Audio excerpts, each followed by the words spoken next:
Hi, my name is Darius Griffin, and I did my report on Marjane Satrapi. She's an Iranian born French author that was born in 1969. She grew up in Tehran, which is the capital of Iran. Her life was much different and much more difficult for her growing up than other kids that we are used to or accustomed to. Her family was a part of the Islamic Revolution against the Shah, which took the Iranian government over.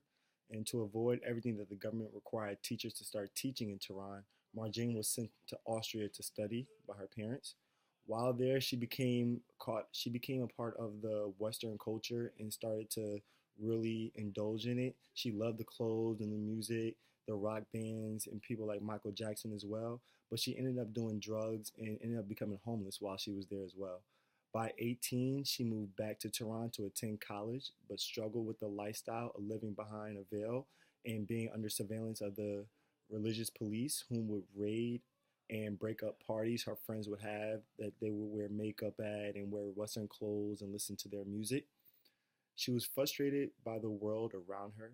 She decided to put her words and images on paper, and when she realized that she could tell stories and make serious points the same way, she decided to take that and go with it.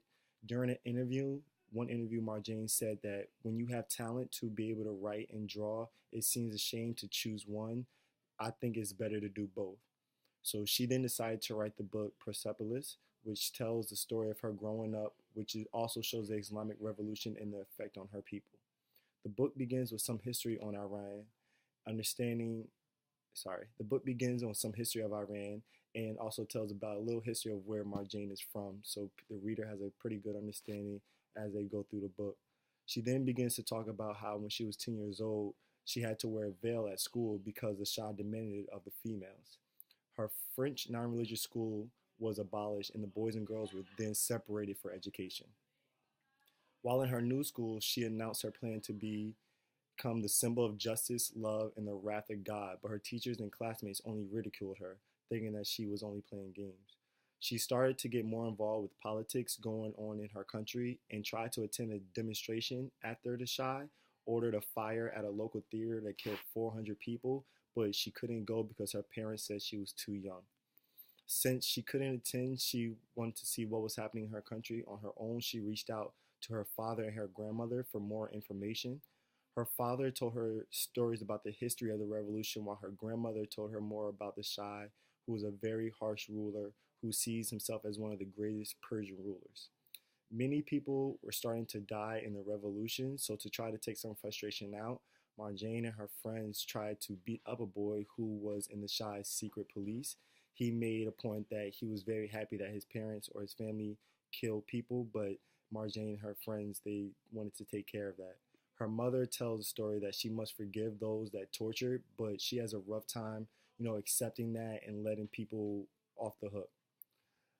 Once the Shah steps down and the political prisoners are released, like her uncle and two friends, Mosin and Siamat, various events, including her uncle getting executed on false charges of being a Russian spy, causes more Iranians to start moving to America to get away from all the bad and harsh things that are going on in Iran.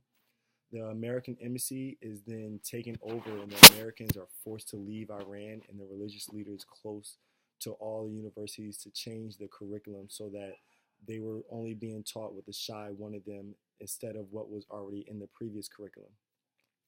These two events really crushed Marjane because she had dreams of going to the United States and also becoming a famous scientist. After some time, the Iranian government reopened and Marjane's parents were allowed to leave for vacation. When they came back from Turkey, they brought her Western culture presents like posters of rock bands, a jean jacket, sneakers, and a Michael Jackson button. One day after going to shop, One day after going shopping, Marjane hears of a bombing in her neighborhood, so she rushed home to see if everybody was okay, only to find out that her neighbor's house got hit and her Jewish friend was killed in the attack. After the attack and Marjane eventually getting kicked out of school for a confrontation, her parents decided to send her to Austria to attend French school. This story overall is a common theme for children's literature, but is a good e- sorry.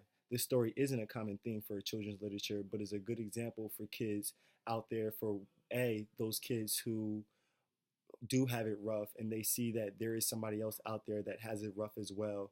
And also for students who, or kids who think that they do have it rough or that their parents are rough on them, and then they read this book and they see, oh wow, other people may have it more rough than me. Maybe my life isn't so bad. So, by recounting her life story of growing up in Iran and immigrating to Europe, and by telling it in a graphic novel form, Marjane Satrapi, she became an unusual ambassador for her native country.